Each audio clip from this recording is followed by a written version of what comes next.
After my father's death, life as I knew it collapsed. I was only 7 or 8, too young to understand what it meant to lose the one person who held our family together. Relatives came, cried, and left. When they carried my father away for his final rites, my mother and I stood there, broken and powerless. In the weeks that followed, people who once called us family began to turn away.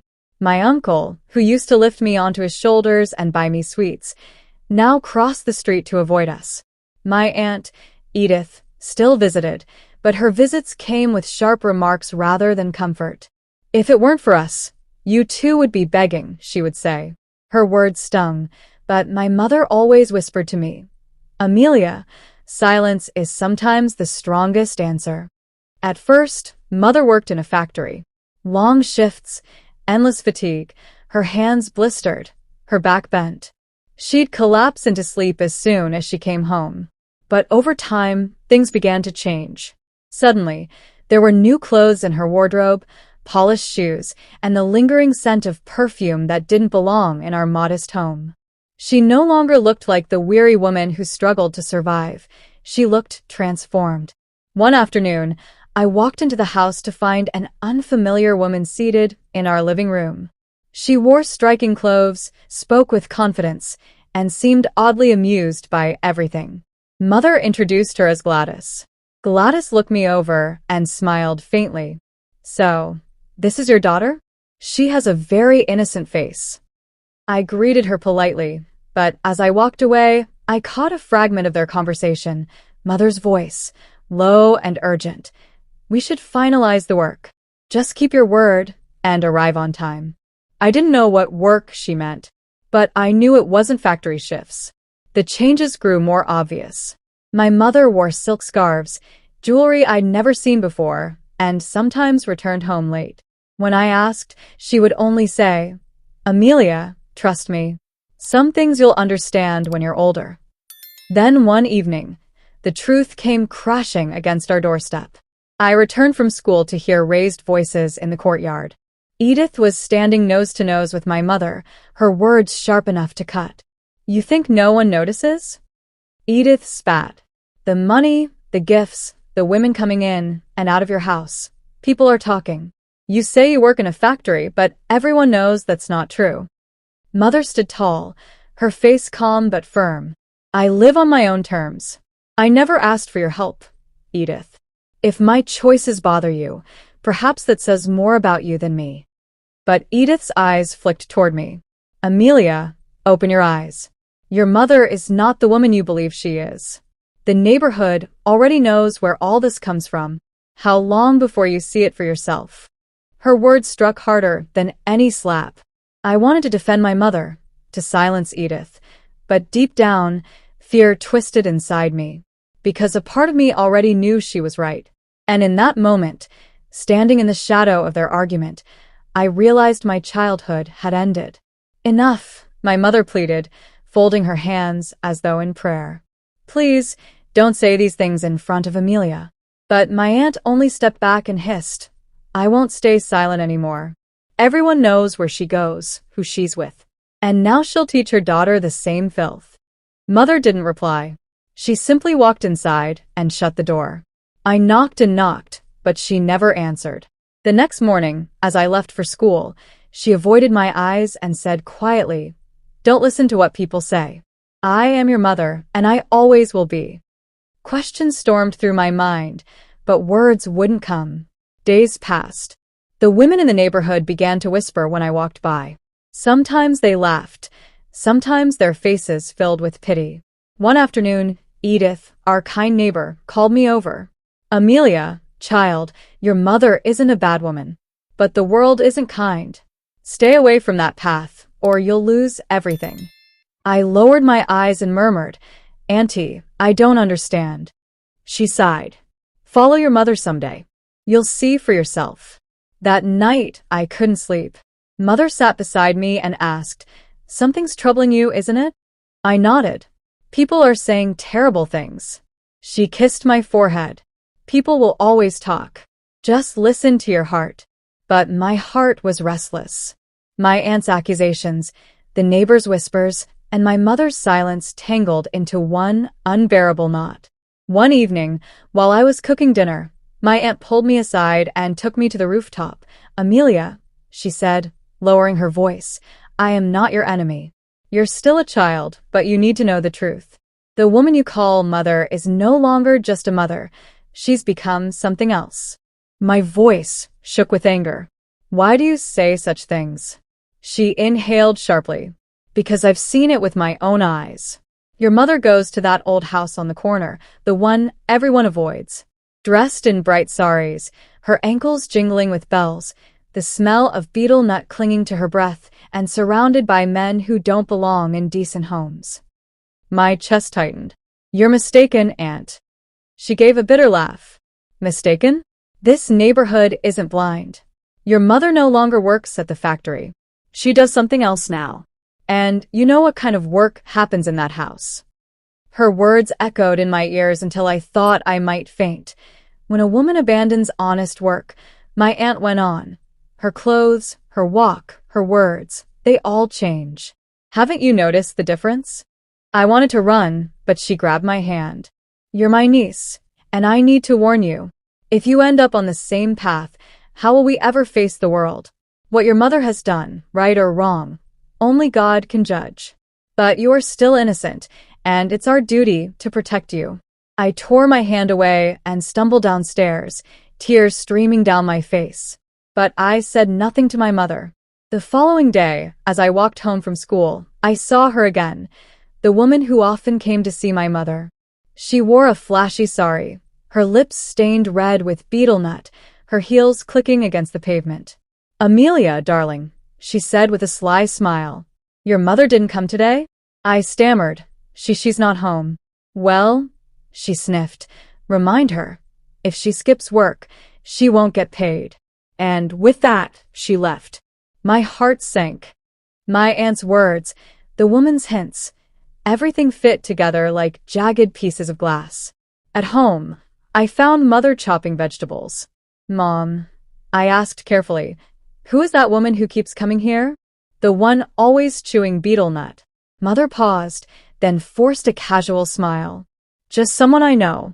Sometimes she comes by with work." "What kind of work?" Mother lowered her gaze. "Things you wouldn't understand right now."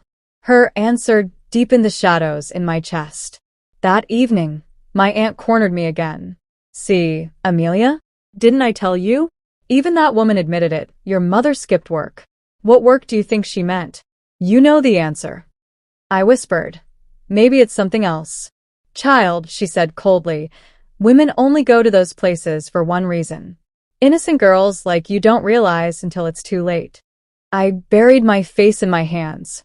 My heart still wanted to defend Mother, to believe her.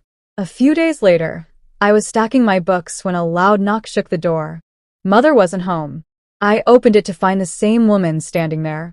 But tonight she looked even more striking, draped in a bright pink sari, hair tied high, silver anklets with tiny bells chiming at every step. A small tin of betel sat in her hand, her lips painted red, her eyes lined in thick kohl. "Where's your mother?" she demanded. "She's not here," I whispered. The woman laughed sharply.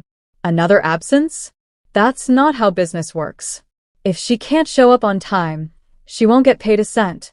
I stood frozen. "Tell her Gladys was here," she continued. "And tell her this too, no more favors. From now on, even the smallest job will only be given if she shows up. And don't forget, this isn't charity. If she doesn't come, the money doesn't come either."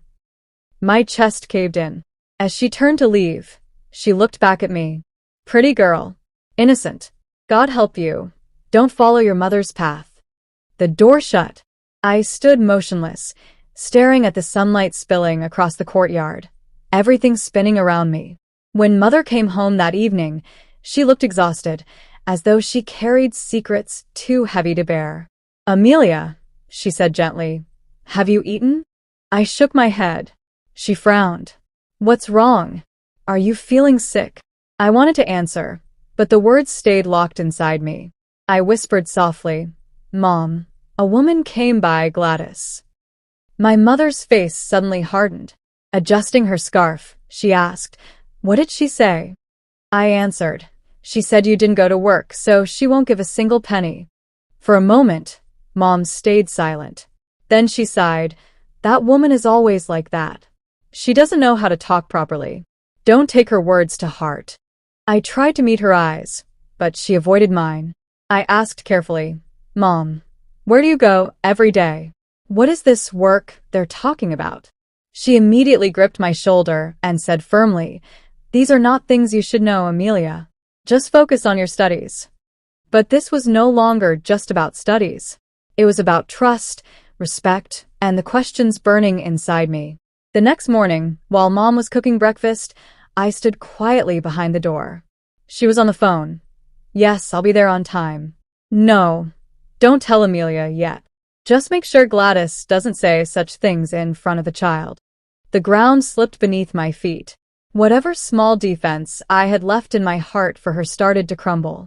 That day, Edith, my aunt, didn't say much, but her face looked victorious, as if she had won something. When she finally spoke, it pierced me. "Now you've heard it yourself. How long will you stay blind?" I tried to reason. "Aunt Edith, maybe there's another explanation." But she laughed bitterly. "There's only one explanation when people whisper around a brothel. Your mother is no different." Days passed. On the surface, nothing about Mom's routine changed. But every day, there were new signs. Sometimes it was a bag of expensive clothes. Sometimes a phone call from a wealthy woman. Sometimes an envelope of money that was far more than what she could ever earn at the factory. That night, I sat at the window, watching the yellow streetlights blur into the darkness. Mom was asleep in the next room, but my mind was wide awake with questions that refused to rest. Gladys's words were no longer just words. They were arrows tearing through my heart. For 2 days, I didn't speak to Mom. I didn't ask questions, nor did I pay her much attention. My heart wanted to know the truth, yet I was terrified of what it might be. On the third evening, she brought me a set of blue bangles, the kind she used to buy me when I was little. She smiled gently. "I thought you'd like these, so I brought them for you." I held them in my hands for a while before asking, "Where did you get these?" "From the market," she replied. "The market sells everything," I shot back. "Do you sell yourself there too?" Her face went pale. The bangles slipped from her hands. She wanted to speak, but no words came out. I pressed on. "Mom, where do you really go?" "Gladys says you work in the trade. Aunt Edith says you go to the brothel. And every day, I see things that don't add up. So, what's the truth?" Mom leaned against the wall as though standing itself was difficult. Her head hung low. "Why are you silent, Mom? Why don't you answer me? Is it all true?" Tears welled up in her eyes, but her lips stayed sealed. I threw the bangles at her feet in anger. "I don't want these. I don't want your money. Your silence says it all." She finally whispered, "Amelia, you wouldn't understand." I screamed, "If this was the life you wanted, you should have killed me as a child. At least I wouldn't have to live through this shame." Her eyes pleaded with me to stop, but she still said nothing. "Tell me," I demanded. "Are they lying? Or are you?" Her lips trembled, but no voice came out. Maybe she had no answer, or maybe she refused to give one. "Calling someone like you my mother is an insult," I spat. This time, her tears fell freely, streaming down her cheeks. But she turned away and walked quietly to her room, shutting the door behind her. That night, she never came out. I sat awake in silence, my anger tangled with guilt. More than once, I wanted to run in and apologize, to beg her forgiveness. But Edith's words, Gladys's accusations, and the pieces of evidence I had seen held me back. The next morning, I heard her slippers scuffing softly as she stepped outside. I didn't call after her. I just listened to her footsteps fading away. I skipped school that day. The house felt heavier than ever. In the afternoon, I noticed her sandals still near the door, and in her room, the Bible lay open, as though she had prayed before leaving. Her bed was still warm when I touched it. Sitting there, I remembered everything she had done for me, my school fees, my clothes, the sleepless nights she worked for my sake. I also remembered her words. I would do anything for you. Anything. By evening, when she returned, I was waiting at the door. Her eyes were weary, but they searched mine tenderly. Did you eat? She asked. I shook my head. No. Eat something, Amelia. An empty stomach only starves the body, not the heart. I stayed silent. Her face still carried the same motherly warmth, yet I needed to know the truth behind it. She placed her hand gently on my head. You're my daughter, Amelia. I will never let you suffer. But her silence carried the weight of secrets. That night, I looked into the mirror and couldn't meet my own reflection. The words I had thrown at her, "It would have been better if you had died," echoed inside me like a curse. I knew then that something inside me had shifted forever. If silence is a crime, I would become the witness. And if my mother was innocent, I would be the proof of her innocence. From that night on, I was no longer the same. I had realized that burning endlessly in the fire of suspicion was worse than facing the truth. I wanted to see with my own eyes where my mother went, who she met, and whether the rumors people whispered were true. The next morning, she prepared breakfast early and called out, "Amelia, keep the bread warm. I'm stepping out for some work." I nodded with a calm face. All right. As soon as the door shut behind her, I quietly grabbed my scarf, slipped into my shoes, and followed. She had already reached the end of the lane, but I knew her pace well enough.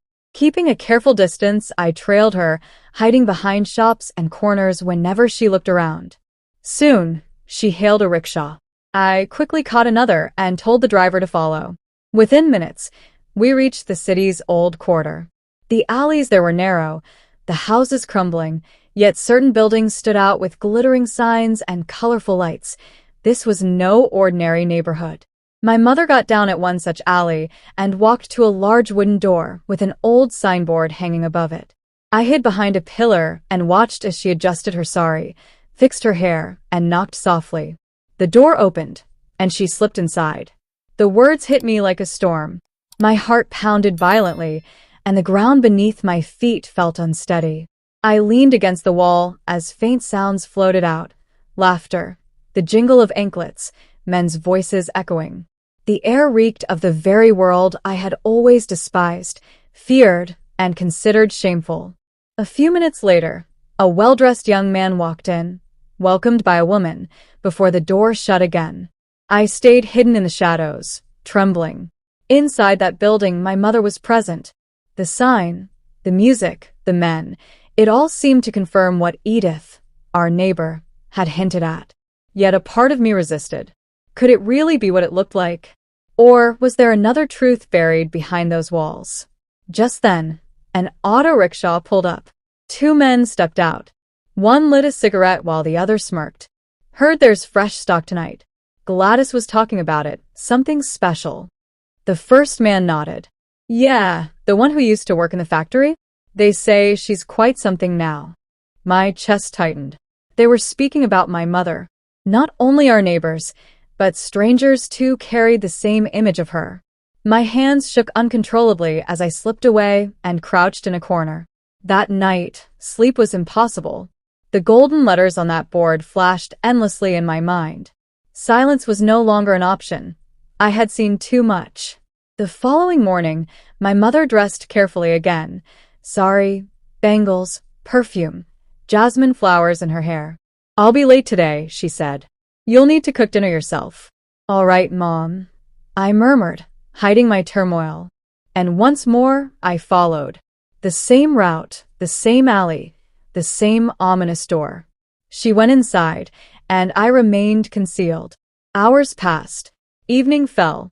Finally, the door opened again, and my mother emerged, this time with two wealthy-looking men. Their expensive suits, watches, and polished demeanor screamed of privilege. They laughed with her, as though she were an old acquaintance. One of them said, "We trust you. That's what matters most. Everything else will fall into place." My mother smiled back, gesturing with her hands, as if making promises. I shut my eyes. My mother, standing so comfortably with those men, in front of that place, It felt as though she belonged to that world now. Unable to bear it, I turned away and fled. My legs wobbled the whole way home. My chest felt like it was tearing apart, yet a small voice inside still begged for this to be a misunderstanding, a nightmare. But it wasn't. By the time I reached home, I locked myself in my room, overwhelmed by the images replaying in my mind. The board, the laughter, the two men. Late at night, I heard the door open. My mother had returned. Her footsteps sounded lighter, as though she had been freed of a burden. Pots clattered in the kitchen, and then her voice called out, "Amelia, did you eat dinner?" I didn't answer. Moments later, she stood at my door. "Amelia, won't you eat?" "No," I whispered. "I don't feel like it." She paused, then quietly walked back. But I lay there, wide awake, drowning in the truth I could no longer deny. I never imagined I'd live to see the day when I would look at my own mother in such circumstances. The same woman who raised me, nurtured me, was now standing before me in a form I couldn't comprehend. The next morning, I didn't go to school. I had neither the will nor the strength. Sunlight spilled across the yard, but I sat on the cold ground, lost in thought. Over and over, the same image replayed in my head. My mother standing outside that brothel, laughing and talking with two wealthy men. That moment had shattered whatever trust one had left. By afternoon, I had made my decision. I cut ties with her. My mother was in the kitchen, silently making breakfast. The occasional clatter of utensils broke the suffocating silence. Without looking at her, I said coldly, "I'm not eating anything bought with your money today." She paused, then quietly replied, "Amelia, at least eat something. Don't starve yourself." I snapped. "I don't want food, clothes, or even my school fees if they're paid for with your dirty money. I don't know where it comes from, and I don't want to." She said nothing.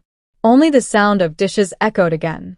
I shoved my chair back, stood up, and declared, "You've done what you wanted. Now do me one favor. Don't come near me."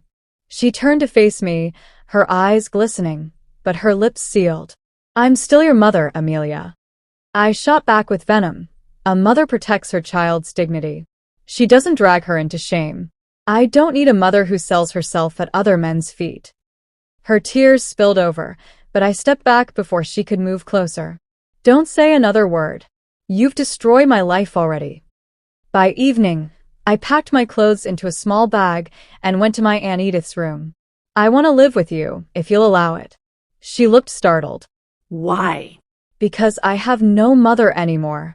After a moment, she said flatly, "Fine. There's space in my room. But remember, I am not your mother." I nodded in silence. That night, my mother didn't come to my door. She neither asked nor begged me to stay. She only cast me a look that seemed to say she understood everything, and then she walked into her room. The following morning, I washed my own uniform, made my breakfast, and left for school without looking back. Life with Edith was not easy, but I had no other choice. The neighbors continued their gossip, yet I forced myself to ignore them. My mother grew quieter with each passing day. Her eyes carried a heavy weariness. Sometimes, when our paths crossed, she would whisper, "Just give me time, Amelia. You'll understand everything one day." But I didn't want to understand. My reply was always the same. "My mother is already dead to me. You are nothing to me now." One night, when I returned late, she asked, "Did you eat?" I sneered. "Do you really think I'd touch food bought with your money?" Her voice broke. "Everything I do for you, Amelia." I snapped. "If it was really for me, you should have killed me years ago." Her tears hit the floor like drops of glass. She opened her mouth as if to explain, but no words came. The following day, Edith mocked, "Finally, she's left you all alone. We told you from the beginning your mother wasn't the woman she pretended to be." I gave no answer. I didn't need sympathy or explanations. My bond with my mother was over. One afternoon, she quietly washed my school uniform and hung it in the yard. I returned it to her doorstep with a note. "Please don't touch my clothes again." She read the note, folded it, slipped it into her pocket, and closed the door. That night, a storm broke. Rain pounded the roof until it leaked above my bed. I woke up to see her on the rooftop, soaked, pressing a blanket over the holes so water wouldn't drip into my room. I stood at the window, watching in silence. My heart trembled, but I didn't open the door. She wanted to speak. I could see it. But the wall my own words had built was too high. Between us, only silence remained. Days passed. She left home early in the mornings, returned late, and spent her evenings in solitude, whispering to the walls. Whenever we crossed paths, I turned my eyes away. She had become a stranger in my own home. Then one morning, she left as usual. But that night, she didn't return. At first, I didn't care. Edith scoffed. People like her don't keep track of days and nights. She's probably run off somewhere else. I nodded in agreement, pretending her absence was trivial. But the second day passed. And the third. No calls. No messages. No one in the neighborhood had seen her. Edith finally muttered, "If she doesn't return in 2 days, we should call the police." By the fourth morning, a knock echoed at the door. 2 strangers stood outside, one in uniform, the other carrying a file. "Are you Amelia? Was your mother's name Anupama?" I froze. They exchanged a glance before the officer spoke softly. "We're sorry. Your mother died last night in an accident." My body turned hollow. No tears. No cries. Only emptiness. Edith rushed to the door. "What happened?" The officer explained. There was an explosion in an old building downtown. She was inside when it collapsed. Edith's voice was sharp with contempt. "Figures. She must have been mixed up in something dirty. We always suspected." The police handed me a form. "We'll need you to identify the body so arrangements can be made." I said nothing. My voice was gone. My heart was gone. All that remained was silence, the silence I had chosen, and the silence that had taken my mother away forever. Gladys held my hand tightly and whispered, "Come, Amelia. This responsibility is yours now. Whatever she was your mother." Inside the hospital morgue lay my mother's lifeless body, wrapped in a white sheet. For a moment, I couldn't breathe. The same face, the same wrinkles, the same hands that once held mine in childhood, now motionless and cold. Gladys leaned close to my ear. "There's still time to ask for forgiveness." But I said nothing. Inside me, there was no movement, no heart, no mind, only emptiness. My mother's body lay in silence, yet that silence carried a strange depth, as though she had returned from fighting a long battle. By noon, our courtyard was filled with people, relatives, neighbors, and strangers. Their clothes and mannerisms revealed they were not ordinary visitors. Just then, at the end of the street, a convoy of military vehicles appeared. Officers in uniform, carrying flags, marched straight to our doorway and stepped into the courtyard. The air grew heavy with confusion. Someone whispered, "Why are soldiers here?" What happened next stunned everyone. One officer walked up to my mother's body and saluted. The others followed in unison. The courtyard fell into a deep hush. I stood frozen, while Gladys gripped my arm for support. Someone murmured, "Is this Edith, Amelia's mother?" The officer turned to me. "Are you Amelia?" I nodded. He drew in a deep breath. "Your mother was an intelligence operative with our agency. Her mission was highly classified. She worked inside a dangerous network plotting against the country. Time and again, she risked her life." Murmurs rippled through the crowd. He continued, "Her identity had to remain hidden. Even her loved ones could never know who she truly was. Last night, in her final mission, she gave her life to protect many others. Her sacrifice will never be forgotten." Gladys gasped, "My God." The officer's voice grew firm. "We know her life was not easy, but everything she did was for her country. We are honored to have served alongside her." Tears filled many eyes. Neighbors who had once whispered against my mother now stood with bowed heads. The officer handed me a sealed letter. "Edith left this for you." My hands trembled as I took it. When the soldiers left, silence remained. A silence that no longer carried judgment but respect. Gladys came close and said, "Forgive me, Amelia. I misjudged her. We all did." I whispered. Understanding the truth came at too great a cost. That evening, preparations for her final rites began. Women who once refused to even utter her name now helped carry wood, light incense, and recite prayers. At the cremation ground, the priest intoned, "Those who remain pure in their duty, their faith, and their devotion earn a sacred place in the eternal order." As I laid flowers on the flames, memories flooded back. My doubts, my anger, the harsh words I had thrown at her. Yet even now, the air carried her presence. For the first time, I understood the meaning of her silence. And it broke me. Days passed. Neighbors softened. Gladys, who once accused my mother, now often lowered her head in regret. I visited Edith's grave daily, sitting there in wordless conversation. Her silence had begun to speak inside me. Then one afternoon, a knock came at the door. Standing there was a woman I had always seen in bright saris, bangles, and jingling anklets. But today she wore plain clothes, her hair tied back, her face solemn. "I came to tell you about Edith," she said. We sat in the courtyard. For a long while she remained silent. Then her voice, low but steady, began. "The woman you believed to be disgraced was never what she seemed. She was loyal to her country, to you, and to herself. She didn't come to my place to sell herself. She came to gather intelligence. Those wealthy men you thought she met, many were enemies of this nation." My heart pounded. "What do you mean?" She explained. "Your mother was an undercover operative. Poverty, slander, humiliation, it was all a cover. She entered those circles not for herself, but to listen, to uncover secrets. The money she gave you was not tainted. It was her government salary, her reward for service. The dead men you saw were targets she helped expose. Because of Edith, countless plots were foiled."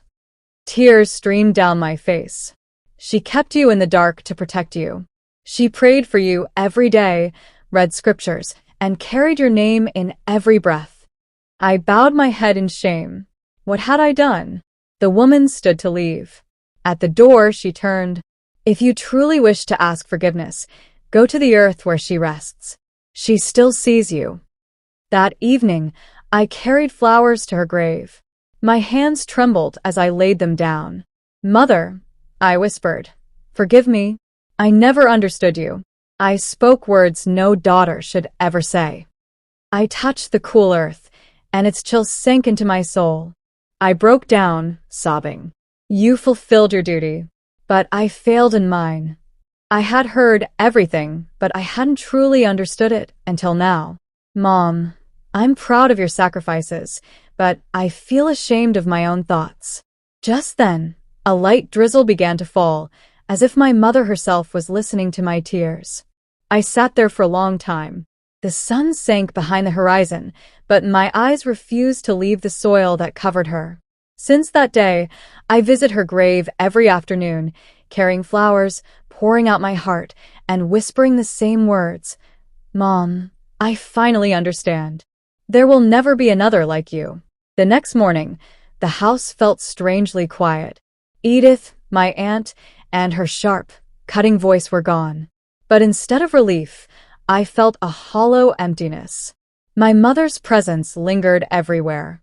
Women from the neighborhood still came by, offering sympathy I didn't want to hear. I walked into the kitchen and began making breakfast. For the first time, I ate a meal entirely of my own effort. No money from my mother's hidden sacrifices. That simple bread and vegetables tasted different, filled with strength. In that moment, I decided my life would be my own, yet I would carry her pain and love within it. When I opened my mother's room, everything was as she had left it, her sari, her slippers, and in the wardrobe, a diary. My hands froze on it.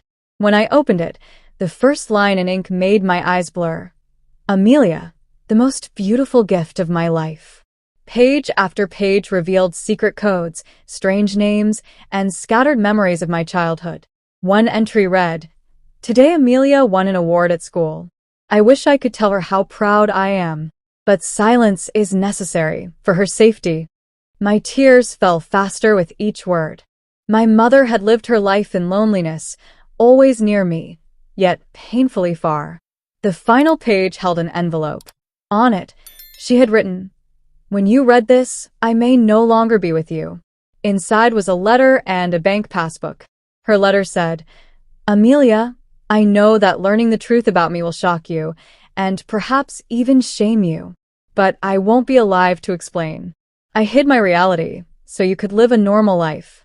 Everything I did was for you, and for this country. In this account are the savings of my life. Use them for your education, for your dreams. That is all I ask." When I opened the passbook, I saw an amount in the millions. The same money I had once despised now shone as proof of her sacrifice and love. Pressing it to my chest, I knew it wasn't just money. It was my mother's devotion. That day I made a promise. I would use every bit of it to build the life she dreamed for me. I cleaned her room, placed her belongings neatly, and framed her photograph on my desk. I studied harder than ever. Slowly, the neighborhood that had once whispered with judgment now looked at me with respect. They understood my mother wasn't an ordinary woman. One day, I secretly helped another bright girl from the neighborhood who couldn't afford school. That small act felt like continuing my mother's legacy.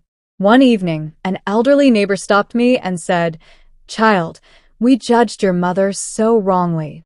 Today, I feel nothing but pride for her." I smiled softly. "It's enough that you honor her now." That evening, I visited my mother's grave again. I placed fresh flowers and whispered, "Mom, I've made my decision. I will fulfill every dream you had for me. One day, I'll become a respected officer, just like you, and serve this country. But this time, with truth as my strength." My life was no longer just mine. It was hers too. The bond we once thought broken was now unshakable. I pressed the soil to my forehead and said, "You lived your duty, Mom. Now I'll live mine." As I walked home, raindrops began to fall once more. The sky cleared, stars shining brightly overhead. For a moment, I felt her watching me from above, smiling. I looked up, smiled back, and walked on. Never judge someone before knowing their truth. What appears on the surface is rarely the full story. Sometimes, the greatest sacrifices are made in silence. So, friends, how did today's story touch your heart? Share your thoughts in the comments, and don't forget to subscribe for more stories like this. Also, tell us from which city you're listening. We'd love to know. Thank you.